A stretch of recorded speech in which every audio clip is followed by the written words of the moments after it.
Hola, ¿qué tal? Muy bienvenidos. Esto es Tesis de Salud y una vez más nos toca ocuparnos de este tema excluyente, esta pandemia que ha llegado para cambiarnos la vida absolutamente a todos, el coronavirus. Seguramente hay muchas emociones por las que estás atravesando en esta cuarentena.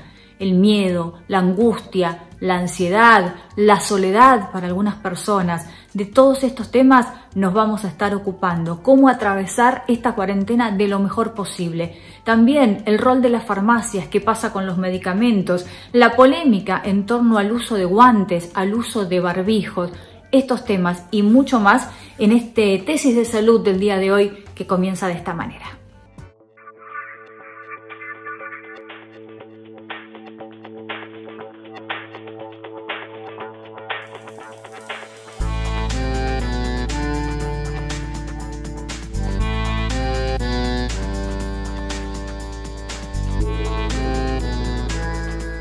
Hoy también en Tesis de Salud tenemos la presencia de Isabel Reynoso, la presidenta de la Confederación Farmacéutica Argentina. Y los farmacéuticos estuvieron desde el primer momento ahí al pie del cañón, en el frente de batalla, cuidando que pudiéramos tener acceso a todos los medicamentos que necesitábamos. ¿Cuál es la situación de las farmacias con el coronavirus? Sí, las farmacias de todo el país fueron considerados servicio esencial, ya que por supuesto el acceso al medicamento es primordial y en el marco de esta pandemia estamos dando servicio, tratando de hacer un esfuerzo muy importante, preparándonos, estamos preparados ya con un protocolo que se bajó desde la Confederación Farmacéutica Argentina para cuidar al farmacéutico, a sus colaboradores y también para cuidar a los pacientes que concurren todos los días a nuestras farmacias. Un tema muy importante, ¿qué ocurre con la automedicación? ¿Se puede uno tomar un medicamento antifebril en caso de tener fiebre? En estos últimos tiempos también lo que ha ocurrido es, de acuerdo a noticias, como por ejemplo que el ibuprofeno traía o complicaba el cuadro de coronavirus, sin ningún respaldo científico, lo que ha provocado es que la mayoría de las personas tome como antitérmico paracetamol. Han quebrado los stocks de todas las farmacias. Por suerte, en estos últimos días estamos siendo abastecidos por los laboratorios argentinos que están fabricando paracetamol.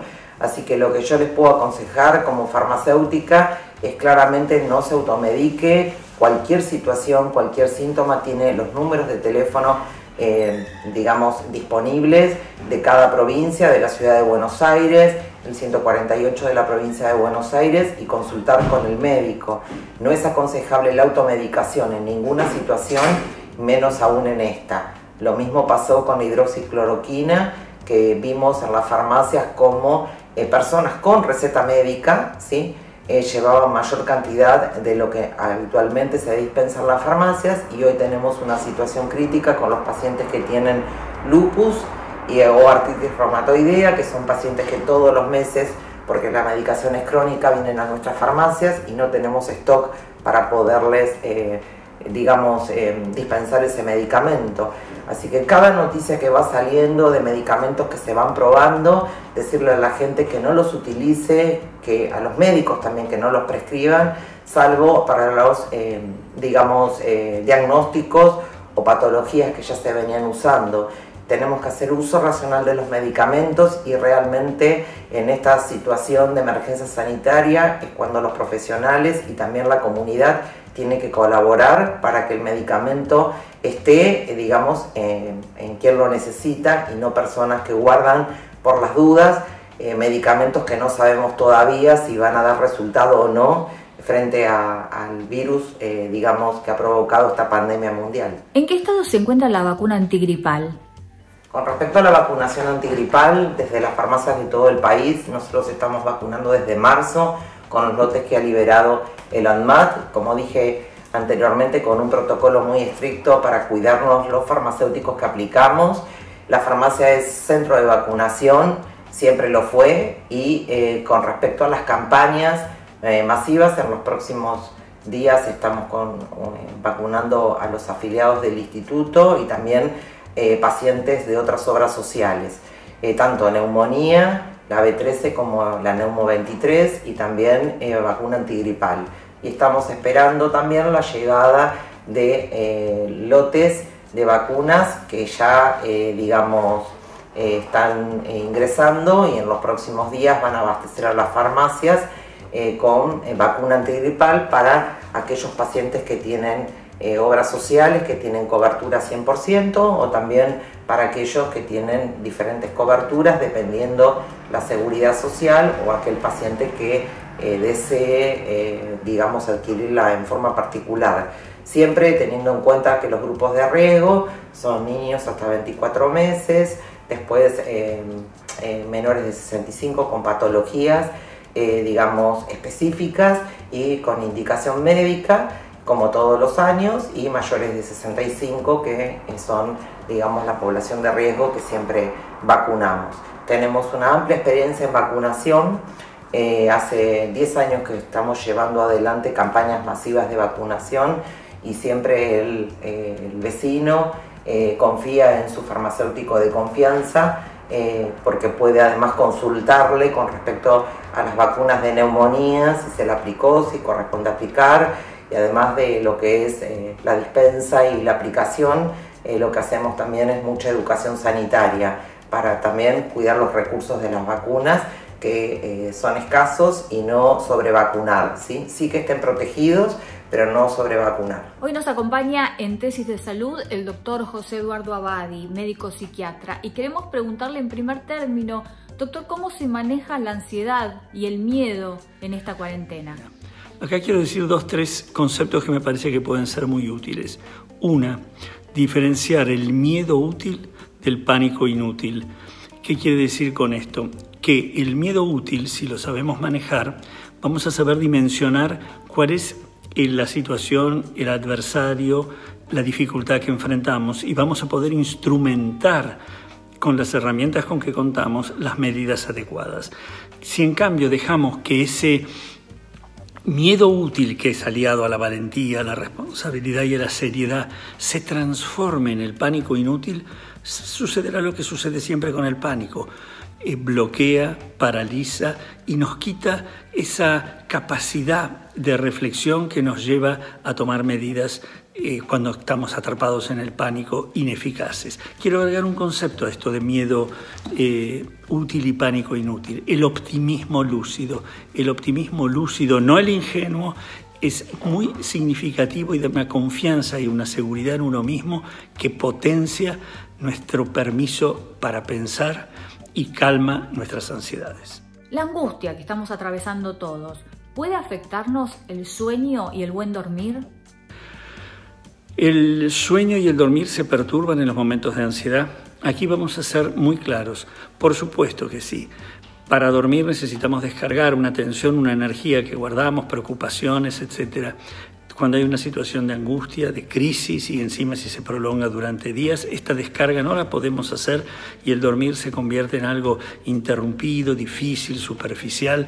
Por supuesto, la angustia no nos deja esa tranquilidad que permite el dormir y que lleva a que aquello que permanece vigente en nuestra cabeza sea trabajada por los sueños, justamente, que permiten ser guardianes del dormir. Los sueños se convierten, en cambio, en pesadillas, en sueños de angustia, nos despertamos tensos, mal, no podemos volver a dormirnos. Entonces, seamos definitivos. Sí, por supuesto, que en situaciones de tensión, de angustia y de una expectativa ansiosa, en el cual necesitamos sentirnos centinelas, no distraernos, tenemos que estar despiertos, el dormir es uno de los puntos que se perturba con más frecuencia. Doctor Abadi, ¿cuáles serían sus consejos para que toda esta situación no afecte nuestra salud mental? Bueno, el primer punto es convertir en propias, en elecciones propias, las imposiciones que vienen de afuera, que naturalmente tienen la intención de cuidarnos. Pero es muy importante que nosotros elijamos lo que nos imponen, porque eso tiene que ver con sentirnos libres y aprender de algún modo a cuidarnos, y cuidarnos es cuidar al otro. Entonces, primer punto, elegir esas normas. Segundo, convertirlas a los espacios en los cuales estamos si ustedes quieren, guardados, entre comillas, espacios donde también podamos compartir diálogos, lectura, música, que podamos tener un lugar donde, aunque sea por momentos, nos dediquemos a esa actividad tan maravillosa que es el ocio. También recomiendo para la salud mental intentar dormir bien, intentar descansar. Cuando uno se siente tenso, llamar a alguien y dialogarlo, saber pedir ayuda, comer adecuadamente. No olvidar el ejercicio físico, están las endorfinas. Tienen siempre algún lugarcito donde poder hacer alguna gimnasia, o si los que tienen casa, caminar, el jardín, etc. Y yo diría, por último, no caer en prejuicios que se convierten en profecías autocumplidas. La voy a pasar mal. Trata de jugar desde otro lugar, desde el optimismo lúcido. También hoy participa de Tesis de Salud Marcelo Alac, nuestro amigo, médico cardiólogo. Y antes de meternos en la parte cardiovascular específicamente, queríamos preguntarte, Marcelo, ¿qué tan avanzados estamos en cuanto al hallazgo de la famosa vacuna? Esta es la pregunta del millón, ¿no? De la vacuna o de algún tratamiento efectivo. ¿Qué tan cerca se está? ¿Y dónde hay que buscar las respuestas? Una pregunta interesante para plantearse es justamente cuáles son las herramientas con las que vamos a contar en un futuro próximo, es decir, en qué está trabajando la ciencia para que nosotros podamos guardar una expectativa concreta. En este momento se están investigando aproximadamente 170 drogas en todo el planeta, de las cuales 57 son vacunas. Hay muchas líneas de trabajo. En cuanto a fármacos, hay 4 drogas que están en fase 4, 4 drogas en seguimiento, en fase 3. Eso significa que están en la última etapa antes de ser aprobadas para su comercialización. La fase 4 es la de farmacovigilancia, una vez que ya está utilizándose en las personas en forma masiva y aprobada. Lo anterior son las fases de la investigación clínica. Es decir, hay muchas expectativas, pero todo esto no va a llegar en un plazo menor a 6, 9 meses, un año diría yo, como para tener una perspectiva más concreta. Quizá la que más se ha hablado es justamente la hidrocloroquina asociada a la citromicina, es decir, un antipalúdico asociado a un antibiótico. Los resultados impresionan ser auspiciosos. Hay un estudio que ha sido encarado por la Organización Mundial de la Salud, del cual la Argentina es uno de los 10 países que está trabajando. Otros países son de América, Canadá nos acompaña, y después también de Europa está España, Francia, Noruega, Suiza, Sudáfrica, y después está Bahrein, Tailandia e Irán. ¿Sí?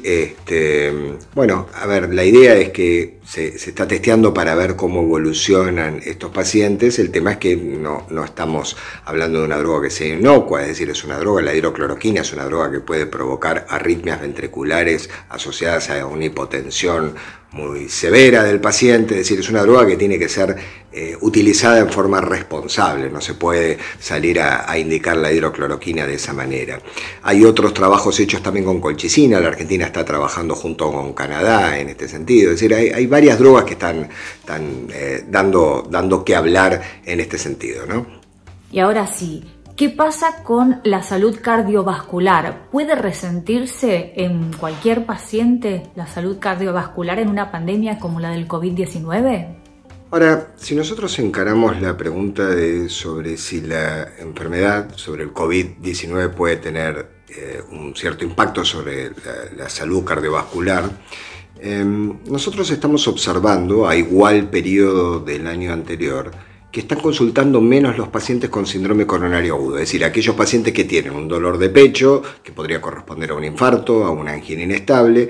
Hay reportes que dicen que ha disminuido a 1/4 a 1/8 de la población que tiene estos síntomas, es decir, entre 12 y 25% de los que anteriormente consultaban, es decir, están llegando en menor medida, están llegando más tardío. Hace muy pocos días se publicó un trabajo hecho en Hong Kong donde demostraban que está llegando más tardíamente la persona desde que comienza con el dolor de pecho hasta una guardia para asistencia médica.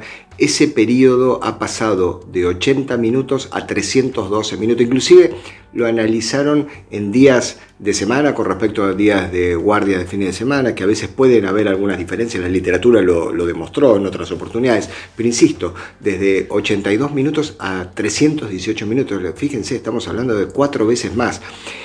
Y lo interesante de este tipo de reportes es que no solamente se ha visto una demora en la llegada del paciente, también en la toma de la decisión, cuando el paciente se está atendiendo, se le están pasando fármacos, se está decidiendo qué conducta tomar, suponiendo que el paciente se le decide hacer una angioplastía para desobstruir la arteria y colocar un dispositivo, un stent, también hay una cierta demora en la colocación del stent. ¿Por qué es esto? Porque hay que seguir una serie de pasos, inclusive, cuando uno está atendiendo a un paciente con COVID.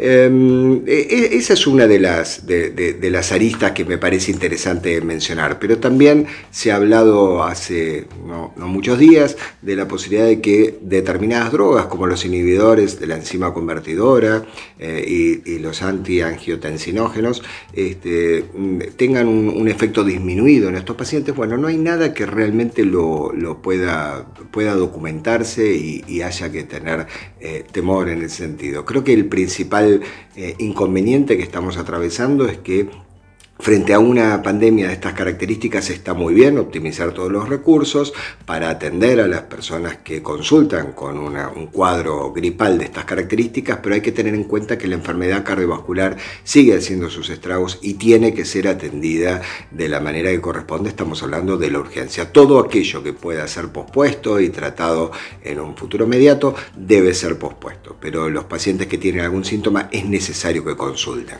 Bueno, espero, Paula, que haya sido clara la visión desde qué impacto puede tener en la salud cardiovascular.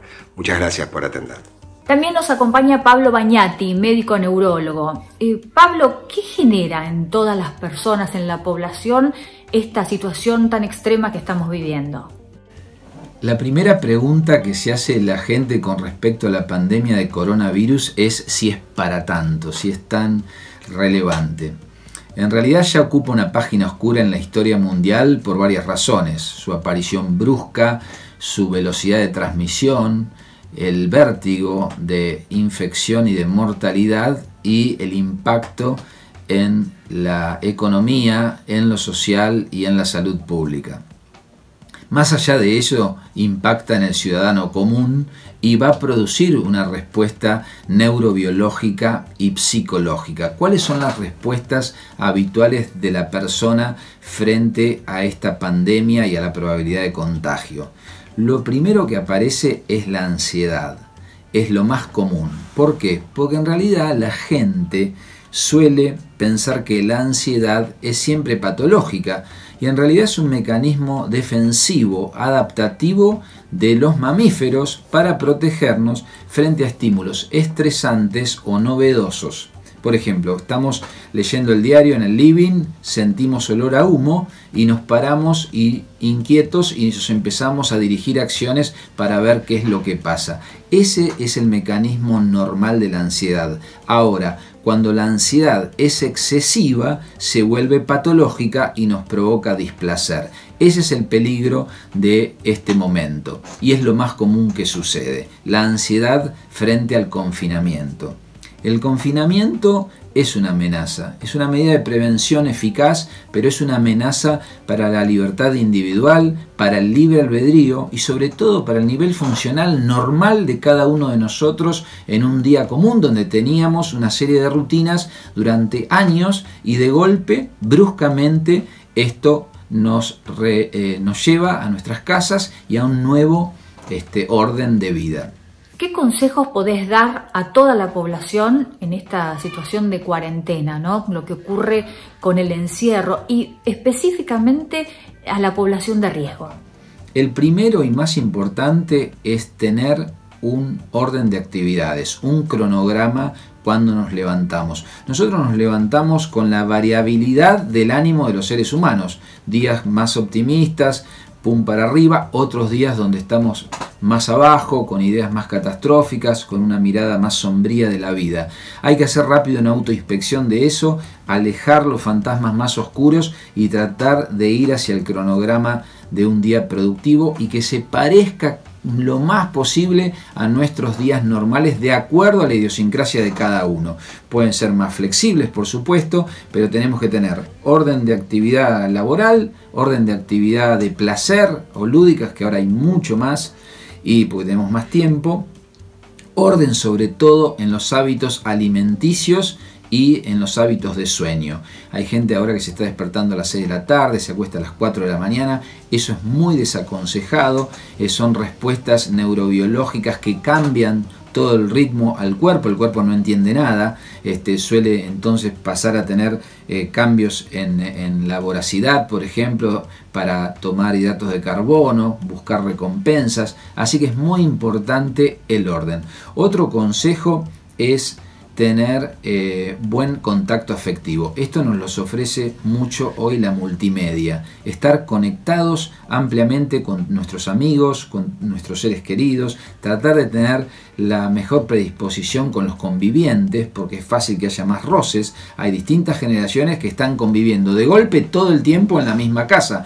Por eso también es importante saber que hay que respetar las distintas generaciones. Es muy difícil hoy para una adolescente poder convivir todo el tiempo con sus padres. Va a provocarle rechazo, es normal que se recluyan en su habitación y hay que tratar de tener mínimos contactos y tener un encuadre, pautas de funcionamiento mínimos y después mayor flexibilidad, mayor libertad porque están en su casa.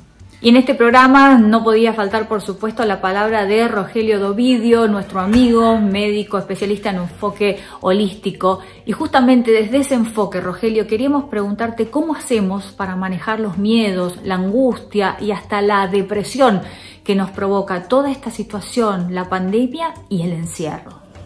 ¿Cuál es el problema con el pánico al coronavirus? El problema es que es un miedo que no termina nunca, que dura 24 horas. Y dura todos los días de la semana hasta que esto deje de ser noticia.